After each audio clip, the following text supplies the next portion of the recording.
Esse é o Ancapsu e nós vamos falar agora sobre a situação na Ucrânia, hoje, dia 4 de julho de 2023, são 8 horas da manhã aqui no Rio de Janeiro, 2 horas da tarde lá em Kiev, no momento que eu gravo esse vídeo, e tivemos uma série de explosões aqui na retaguarda russa, inclusive em Moscou, mas a que chamou mais atenção foi uma explosão muito grande aqui em Sevastopol. A gente não tem imagens dela, mas tem muitos relatos de pessoas que disseram que as paredes da casa tremeram em Sevastopol, alguma coisa explodiu muito forte aqui.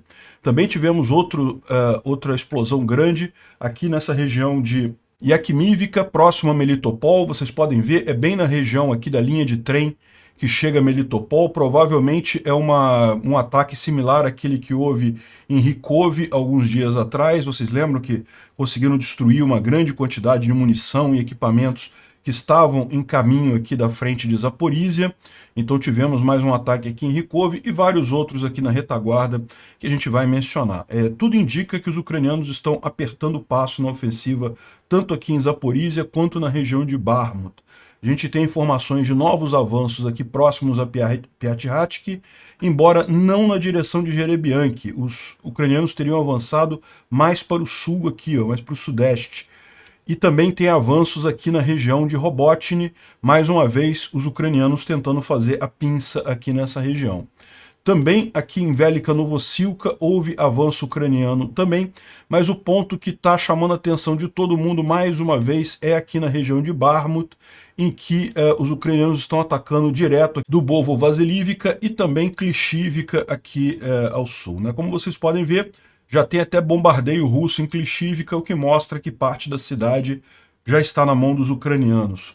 Além das informações na linha de frente, a gente vai falar também sobre o caso do ex-presidente da Geórgia, o Mikhailo Saakashvili, que está numa situação de saúde muito ruim. Ele é prisioneiro na Geórgia, Vocês sabem, o governo da Geórgia atual é pró-Rússia e está mantendo ele, que é um cidadão ucraniano, como prisioneiro lá. O Zelensky, inclusive, está reclamando muito disso. Ele está numa condição de saúde muito ruim lá na Geórgia, E vamos falar também sobre a questão da polêmica dos F-16. O pessoal da OTAN deixou claro que só vai enviar F-16 depois da contraofensiva ucraniana, ou seja, isso gera um problema porque eram justamente os F-16 que estavam fazendo falta para o avanço ucraniano aqui dessa contraofensiva. Como vocês sabem, a contraofensiva ela usa 12 brigadas novas que foram criadas no exército ucraniano, exatamente treinadas no padrão OTAN, e esse padrão requer domínio aéreo. Então, sem os F-16, vai ser bem complicada essa contraofensiva ucraniana, infelizmente. O que a OTAN está dizendo é que não dá para fazer antes disso toda a parte de logística, de peças de reposição, de treinamento de pilotos e mecânicos e coisa e tal.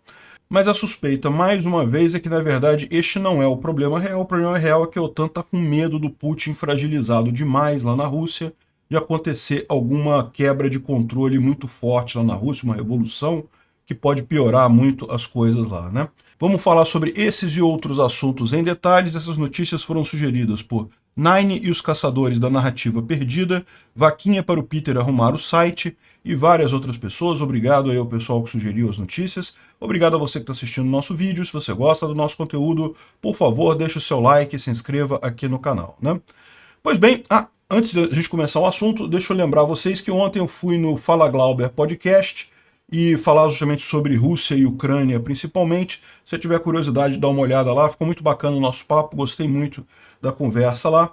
E parece que o pessoal gostou também, teve uma boa visualização, então não deixem de assistir, de prestigiar o canal do Fala Glauber aqui, Bom, houve um ataque ucraniano na região de Moscou aqui, Foram drones nessa manhã, parece que alguns foram atingidos pela defesa antiaérea russa, mas alguns atingiram alguma coisa. Dá para ver a nuvem de fumaça aqui. Aqui dá para ver alguns sendo atingidos pela defesa antiaérea. Tá vendo aqui? Alguns drones foram explodidos pela defesa antiaérea ali na região. Esse ataque aconteceu nessa região aqui, onde tem de fato uma instalação militar aqui na Rússia. E é Kubinka, que é o nome da região. E, enfim, alguma coisa foi atingida, Aqui está a nuvem, essa mesma nuvem mostrada aqui, está sendo apresentada aqui mais de perto. alguma coisa chegou a ser atingida ali na região, a gente não sabe exatamente que tipo de dano que aconteceu. O aeroporto de Moscou foi fechado enquanto estava havendo esse ataque, provavelmente já reabriu agora, mas enfim, alguma coisa foi atingida aqui em Moscou, né? Bom, isso daqui também é em Moscou, mas não tem nada a ver com o primeiro caso. Isso aqui é um incêndio que parece que aconteceu numa fábrica de móveis lá em Moscou, provavelmente só um incêndio, mas um incêndio muito grande, né? Tá assustando o pessoal lá em Moscou. Mais um incêndio muito grande lá em Moscou. E bom, como eu falei para vocês, teve várias posições russas atingidas na retaguarda pelos ucranianos, e a que mais chamou atenção foi a em Sevastopol. Sevastopol, isso aqui é só a indicação aqui de alguns bloggers lá da região, né, de pessoas conversando lá na região, falando que, olha só, uma grande explosão vinda do mar, um blast wave, teve uma onda de choque mesmo. Sim, já pulou tudo aqui, né? Sim, eu senti aqui também em Balaclava, as paredes tremeram. Foi um bang muito grande em Sevastopol a partir do mar. Ou seja, a gente não tem imagem disso, não tem mais informações disso neste momento. É possível que ao longo do dia saiam imagens ou informações, mas tudo indica que uma grande explosão aqui em Sevastopol, nessa região aqui, que vocês sabem é uma região bastante crítica para os russos, né? O porto de Sevastopol é um porto militar, que é a sede da frota do Mar Negro, né? Desde a era da União Soviética, e mesmo depois do fim da União Soviética, Sevastopol, embora a Península da Crimeia seja da Ucrânia, Sevastopol era alugada para os russos em um contrato que foi assinado no momento da dissolução da União Soviética. Em tese, até 2015, essa área seria alugada para os russos, né? Hoje em dia, os russos estão ilegalmente ocupando a Crimeia, então isso não é um problema, mas muito provavelmente, quando a Crimeia for retomada, a gente espera que seja muito em breve, Sevastopol vai voltar a ser ucraniana novamente, né? De qualquer forma, tem muitos navios de guerra russos aqui, e se foi um ataque bem sucedido, excelente isso daí, né? Bom, vários ataques ucranianos à retaguarda russa aqui em Krasnohoran. Os ucranianos destruíram vários veículos armados ali na região. Aqui em Yakilivka, como eu falei, nessa região aqui, também naquela mesma linha de trem que passa aqui em Rykov e que abastece Melitopol e abastece toda a linha de frente russa aqui na região de Zaporizhia, né? Os ucranianos têm visado muito esse centro de logística aqui. Houve uma grande explosão. A gente também não tem imagens disso daqui, mas a gente tem essa informação aí, né? E também Tokmak também foi explodida hoje cedo. Vários lugares que a gente tem a informação, mas não tem a imagem. Ao todo, no último dia, a artilharia e a força aérea ucraniana atingiram 14 concentrações de pessoal e equipamento militar e 5 pontos de artilharia, né, das forças russas. Então, continua o ataque ucraniano aqui na retaguarda russa para minimizar a capacidade russa aqui na ofensiva, né? E a ofensiva é o que interessa, né? Então, aqui na região de Jerebianki, próximo de Vasilivka, o alerta é que as brigas ficaram muito mais fortes ali, né? Segundo aqui um blogger militar russo, ele está dizendo justamente que os ucranianos partiram para a ofensiva ali e estão tentando tomar Jerebianki novamente, mas a informação que a gente tem é que do último dia, ali na região de Piatykhatsky, os ucranianos, na verdade, avançaram para leste, ou seja, Piatykhatsky, talvez seja mais fácil ver nessa coisa aqui, né, nesse mapa aqui. Piatykhatsky já foi tomada pelos ucranianos já tem algum tempo, e como eu menciono para vocês sempre, Jerebianki é muito importante que os ucranianos tomem logo, porque é uma cidade bem ao lado de Piatykhatsky, mas que fica numa altura, numa elevação muito maior, então isso pode dificultar a posição ucraniana aqui em Piatykhatsky, se eles não tomarem Jerebianki, né? Aparentemente, por algum motivo, eles fizeram um movimento em sentido contrário, né, para leste, aqui também.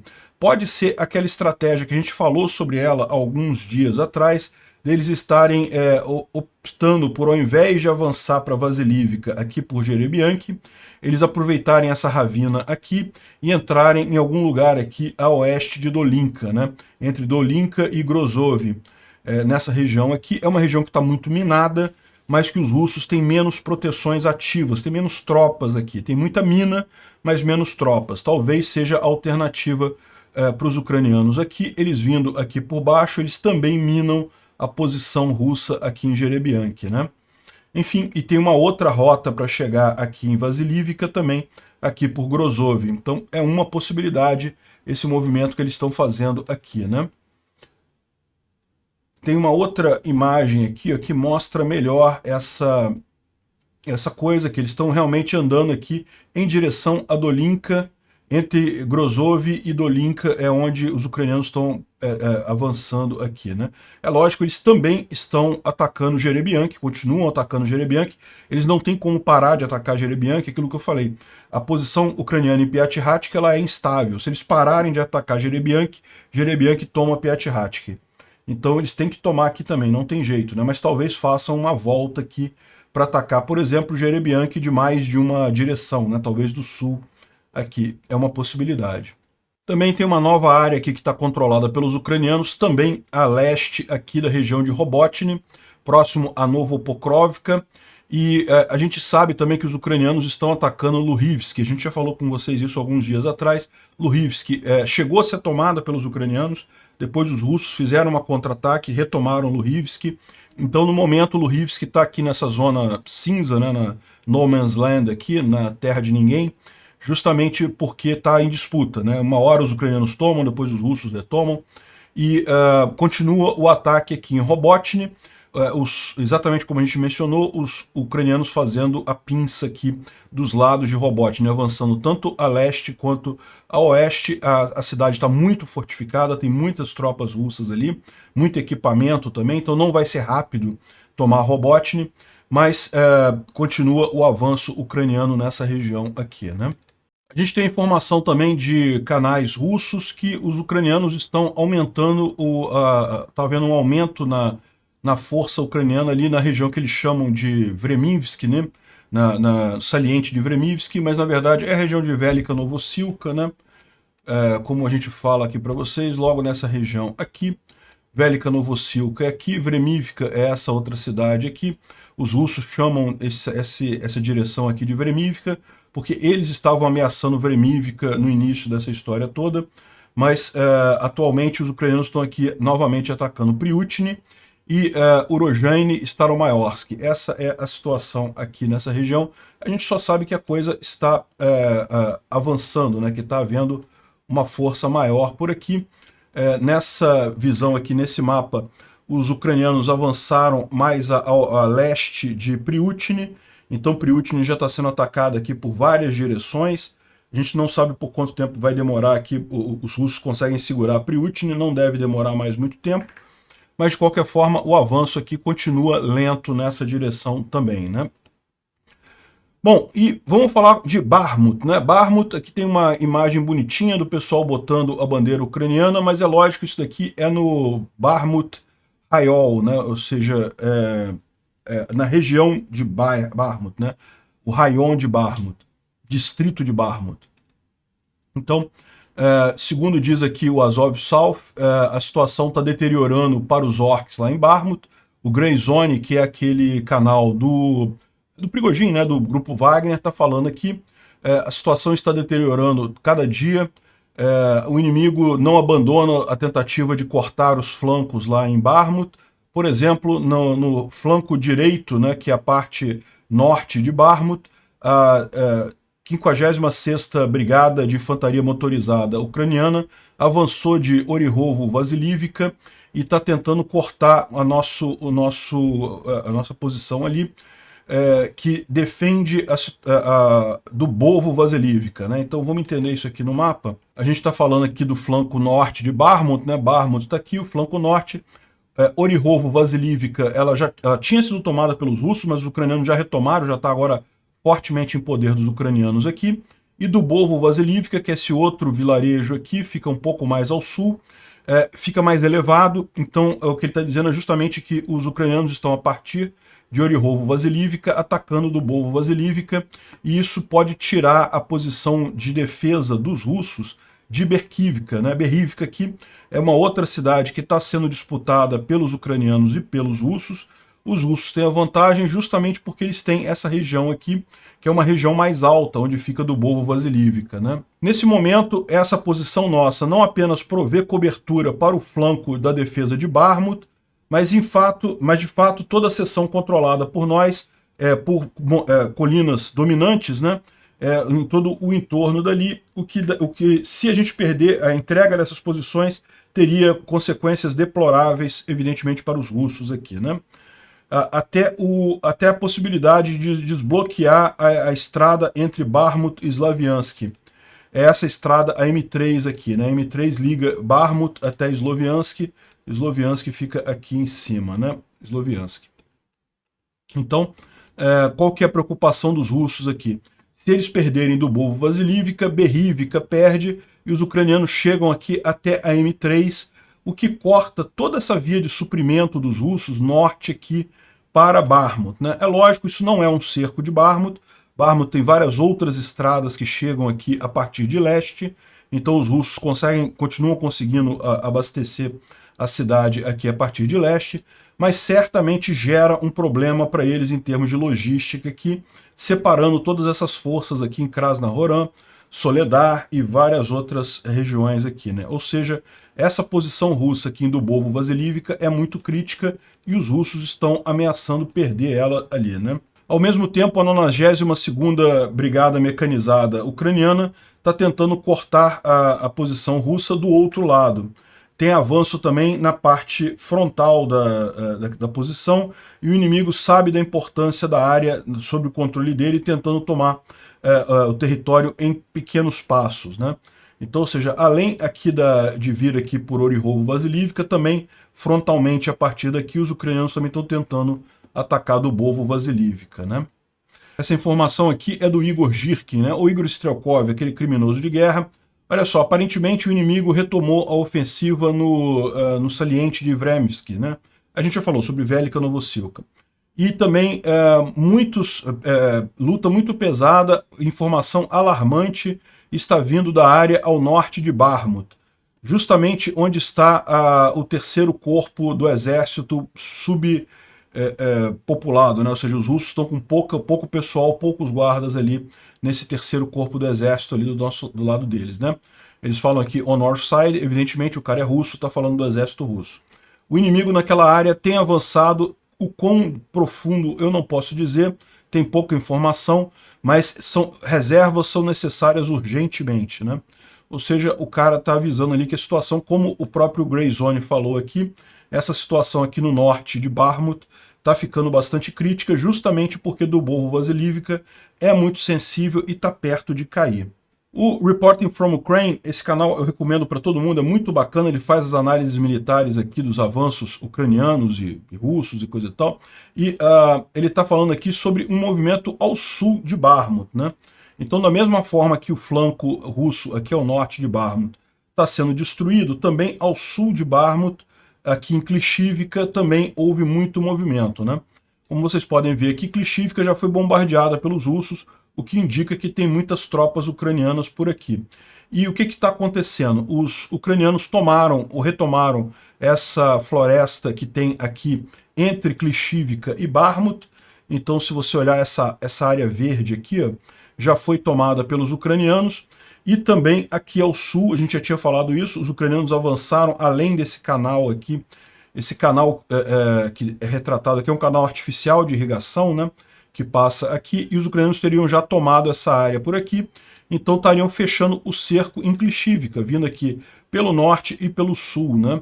Segundo a informação, o comando das tropas russas que está aqui em Klishivka já evacuou, já saiu da região, ou seja, eles já estão prevendo que Klishivka não vai durar muito tempo mais com essa pressão ucraniana vinda de dois frontes aqui, né. E aqui tem mais uma informação aqui sobre os avanços ucranianos. Dá para ver que realmente eles já estão dentro de Klishivka, né? Já estão avançando aqui dentro de Klishivka e os russos já estão sendo obrigados a vazar daqui. O mais curioso dessa história toda é que as informações é que os russos botaram 180 mil invasores só nessa região leste aqui da linha de frente, ou seja, que inclui toda a parte aqui de Luhansk, inclusive Bakhmut, né? E desses 180 mil, 50 mil estão só na região de Bakhmut, E mesmo com isso, os ucranianos continuam avançando. Você pode falar, pô, mas não faz sentido. Os russos estão botando um monte de reserva ali e não está fazendo diferença. E a verdade é essa, né? A gente tem cada vez mais tropas menos qualificadas do lado russo. Nisso daí, a dificuldade de treinar tropas é grande por lá. Então, é lógico, isso é preocupante, essa quantidade de tropas russas aqui. Tem gente pensando até que talvez eles façam uma ofensiva a partir aqui de Luhansk em direção a Kupiansk, por exemplo. Mas, por enquanto, o que está acontecendo é isso. Não está fazendo essa diferença toda, essas tropas colocadas aqui, né? E ao contrário, como lembra aqui o David D., né? As tropas que eles estão colocando lá no fronte leste, eles estão tirando aqui do sul. E está cada vez mais esparsa a defesa russa aqui na região de Kherson, né? Está ficando cada vez mais interessante mesmo uma ofensiva por essa posição aqui. Essa daqui é uma filmagem das posições defensivas russas ali na região da Crimeia. Eles estão fazendo posições defensivas bastante fortes aqui, ó, dá para ver as casamatas aqui, né? Esse aqui é uma grande rede de trincheiras subterrâneas que eles estão construindo e com uma posição de tiro ali, né? Dá para ver aqui toda a estrutura interna e coisa e tal, tudo debaixo da terra. Agora, a verdade é a seguinte, eles colocam isso aqui como se fosse uma coisa muito forte, mas a verdade é que isso daqui é coisa muito antiga. Esse tipo de trincheira com artilharia, você destrói muito rapidamente. Pode ser até pior. Por quê? Porque quando um tiro de artilharia atinge uma trincheira dessa, voa pedaço para tudo quanto é lado, voa farpa de madeira para tudo quanto é lado, acaba sendo uma arma mortal para o soldado que está na trincheira. A trincheira de barro puro, né, de terra pura, costuma ser menos danosa do que essas coisas elaboradas que eles estão fazendo aqui, né? Um Instituto para Estudo da Guerra chama atenção para a retórica do Medvedev. Ele fala algumas coisas aqui sobre os avanços ucranianos, mas a gente já falou sobre tudo isso. Ele fala aqui sobre a retórica do Medvedev, que fez mais um monte de ameaças para a OTAN e coisa e tal. Qual que é a preocupação dos russos? É que está tendo um encontro da OTAN agora em Vilnius, né? E daí eles querem justamente evitar que haja algum avanço ucraniano lá. Aí estão fazendo as ameaças de sempre, bomba atômica, não sei o que lá, explodir Zaporizhia, aquela coisa toda que a gente já está mais do que acostumado. O Medvedev é cachorro que ladra muito e não morde coisa nenhuma, né? O Shoigu também reiterou essa retórica de explosiva, né, de ameaças e coisa e tal, mas o fato deles precisarem usar esse tipo de retórica só mostra o desespero deles, né? Eles falam também aqui sobre aquela reportagem que a gente falou ontem, do New York Times, dizendo que os russos estão usando o mecanismo de vigilância para mensagens de WhatsApp e Telegram e coisa e tal. Bom, essa imagem aqui é interessante, a gente sabia que os russos estavam fazendo isso, mas eu não tinha ainda uma imagem de como é que funciona a coisa. Isso daqui é o chamado crematório portátil que os russos usam, né? Os russos, para evitar pagar a compensação à família dos soldados mortos, eles cremam muitos soldados russos mortos ali na ofensiva, ainda ali na região, na região ocupada, né? Então eles levam esse crematório portátil aqui e vão queimando os corpos dos russos, de forma que daí eles ficam como desaparecidos e não como mortos em combate, e aí leva muito mais tempo para a família conseguir a indenização que eles têm direito, né? Então é um truque que os russos têm usado há bastante tempo. Esse daqui está na região de Berdyansk, do porto de Berdyansk, e dizem que é muito comum eles usarem esse tipo de coisa aqui para desfazer dos corpos dos mortos ali, né? É lógico, a gente já sabia dessa informação, essa informação a gente já tinha. O que tem de curioso aqui é justamente a imagem de como é que funciona a coisa, como é que é o processo, né? Esse aqui é um outro blogger militar russo falando sobre o problema da mobilização que está acontecendo na Rússia, né? A Rússia está querendo mobilizar mais soldados, está precisando de mais gente no front. Como a gente viu, eles mandaram 180 mil soldados ali para o leste da Ucrânia, só que a qualidade desses recrutas está cada vez pior, né? Então esse blogger militar russo aqui, chamado Southern Front, falou que esteve lá no ponto de seleção lá em Moscou para o contrato de pessoas, e isso está muito ferrado, a coisa está muito ruim.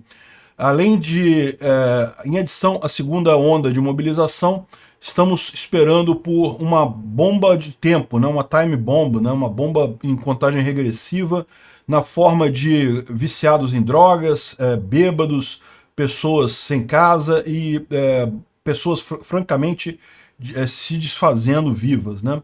Eles estão prometendo para quem se mobiliza, né, quem entra nessa mobilização, 400 mil rublos imediatamente e 195 mil depois de um mês de serviço, além do pagamento normal. E isso levou ao fato de que tudo quanto é porcaria foi se alistar nesse negócio, e por conta do pagamento grande, né? A checagem médica só verifica AIDS, hepatite e outras besteiras. Tem pessoas sem rins, com doenças do coração, alcoólicos, viciados em drogas, tudo quanto é tipo de problema nesse pessoal, né? Só 2% pode ser que seja utilizável para alguma coisa. Isso mostra por que está esse problema todo lá, né? Enfim, outro ponto importante, a imprensa russa está tendo que fazer malabarismo para explicar por que o Prigozhin era um herói russo até pouco tempo atrás e agora é totalmente errado e coisa e tal, né? É aquele negócio, né? Quando o Prigozhin tomou Bakhmut, ele foi tratado como um herói lá na Rússia, né? Conseguiu tomar Bakhmut, coisa e tal. E agora a imprensa russa tem que desfazer a coisa toda, né? E aí mostra aqui as manobras que estão tendo que fazer para desfazer essa confusão toda. É realmente muito complicado isso. Imagina, isso sempre foi feito na história da humanidade, né? Mas na época que você tinha jornais impressos, poucos jornais, coisa muito controlada, era relativamente fácil, né? O Stalin ia lá, tirava a foto do cara do lado ali, a foto era refeita sem o cara do lado dele, né? Hoje em dia é muito complicado isso, porque todo mundo tem acesso à informação instantaneamente, inclusive lá na Rússia, por mais que eles usem firewalls e proíbam sites estrangeiros, o pessoal tem acesso à informação, né? O pessoal está tendo que rebolar realmente. E o resultado disso é que você acaba tendo umas situações curiosas, né? Como, por exemplo, aqui, isso daqui é uma festa de graduação de uma escola de segundo grau lá na Rússia e o pessoal com a bandeira do Grupo Wagner, né? Ou seja, tem muita gente. O Grupo Wagner ficou na memória coletiva lá dos russos como uma coisa positiva, né? Aqui tem uma outra imagem também, eu não sei se é a mesma festa, outra imagem da mesma festa, ou se é outro lugar isso daqui, mas de novo a bandeira do Grupo Wagner aqui sendo usada de forma comemorativa pela juventude lá na Rússia, né? Outra informação que a gente teve agora é que o Prigozhin recebeu de volta aquele dinheiro todo que tinha sido tomado dele quando fizeram as buscas no escritório de São Petersburgo, né? De novo, olha que coisa curiosa, o Putin chamou esse cara de traidor da pátria, ele deu um golpe, ele quase derrubou o Putin, e o Putin está devolvendo dinheiro para ele, que história é essa, né? Isso está muito mal contado realmente. Então aqui o jornal russo Fontanka disse que as autoridades legais inicialmente não tinham intenção de retornar esse dinheiro que descobriram, né? 10 bilhões de rublos, coisa de 111 milhões de dólares, e 5 barras de ouro. Porém, de acordo com a fonte, uma força maior interveio, ou seja, veio uma ordem lá de Moscou dizendo que tem que devolver o Prigozhin a coisa toda, né? Eu vou te falar um negócio, tem muita coisa estranha nessa história que não está esclarecida ainda até esse momento, né? Se o Prigozhin realmente fosse um traidor, tivesse ameaçado o Putin não ia estar dando tanto favor pro cara, né? Enfim, o Zelensky falou com Olaf Scholz, disse que foi um encontro muito positivo, que tem muita promessa de ajuda para a Ucrânia nesse encontro da OTAN em Vilnius, mas o que o pessoal vai discutir lá é justamente os formatos de uma futura garantia de segurança para a Ucrânia, né? Então, eles estão discutindo isso daqui, é por isso que os russos estão preocupados, existe a possibilidade de se discutir a entrada da Ucrânia na OTAN nesse encontro em Vilnius. Eu acho que não vai acontecer, é pouco provável que seja definido isso agora em Vilnius. Certamente vai ter mais ajuda para a Ucrânia, mas a entrada da Ucrânia na OTAN deve ficar mais para frente, deve ficar para uma discussão mais adiante, né? De qualquer forma, é interessante prestar atenção nesse encontro que vai acontecer ali, né? E o principal problema é, como a gente já mencionou, é justamente o pessoal está reclamando de pouca ajuda, ou seja, falta mais equipamento para ajudar a Ucrânia a finalizar o Putin. E é uma coisa curiosa, porque esse equipamento estava prometido, inclusive os F-16, e agora parece que estão encontrando dificuldades em avançar nessas coisas, né? E a suspeita que eu já coloquei para vocês aqui é justamente essa. Depois do golpe do Prigozhin, o Ocidente está preocupado com o Putin do governo na Rússia desabar completamente, Então estão agora dando uma segurada na ajuda. Esse encontro lá em Vilnius vai ser essencial para o pessoal verificar essa situação e ver realmente o que acontece, né? O treinamento dos pilotos ucranianos no F-16, que deveria ter começado em junho, não aconteceu ainda não começou a ser feito, né? Ou seja, está sendo atrasado isso daí. E aqui um aviso também do Rob Bauer, que é o chefe do Comitê Militar da OTAN, dizendo que a Ucrânia não vai receber os jatos ocidentais até a contraofensiva estar completada. O que ele está dizendo aqui não é que, tipo assim, vamos segurar até a contraofensiva acabar, não. Olha só, a gente não acredita que a gente vai conseguir concluir todo o cronograma para a entrega dos jatos até o final da contraofensiva, e esses jatos provavelmente vão ser entregues para a próxima contraofensiva, que deve acontecer ano que vem. O motivo que ele coloca é justamente porque existe toda uma necessidade, não apenas de treinamento, mas também de peças, suprimentos, treinamento de mecânicos e esse tipo de coisa, né? Um jato requer um treinamento especializado muito além do piloto. O piloto, lógico, é uma peça importantíssima, mas o mecânico, o cara que faz a manutenção, o cara que prepara o jato no solo, tem também uma importância enorme nesse caso, e tudo isso precisa ser feito, todo esse treinamento precisa ser feito, né? O pessoal foca muito no piloto, mas tem toda uma equipe para gerenciar um jato desse tamanho, né? Enfim, e ele falou aqui, ele conclui dizendo que a Ucrânia tem vantagem porque ela tem armas ocidentais, tem um melhor treinamento e, muito importante, tem uma moral muito maior e motivação, né? Pois é, muito legal, né? Esse pessoal podia estar entregando os F-16 para ajudar, né?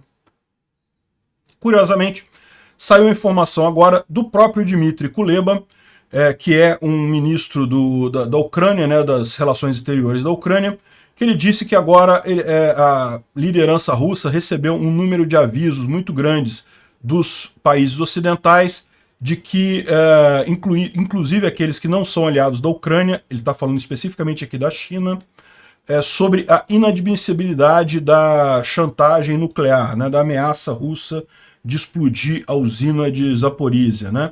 Ou seja, na visão dele, esse risco diminuiu agora, né? É lógico, isso tranquiliza todo mundo, ninguém quer uma coisa desse tipo, mas a gente fica perguntando aqui, fica aquela pulga atrás da orelha, será que uma coisa tem a ver com a outra? Será que o acordo foi a OTAN não entrega os jatos para a Ucrânia, em troca a Rússia não explode Zaporizhia?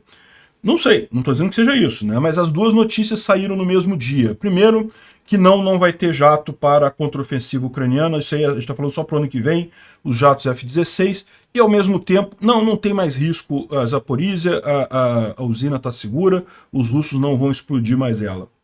Não sei, vamos aguardar para ver o que tem de informação mais adiante, né?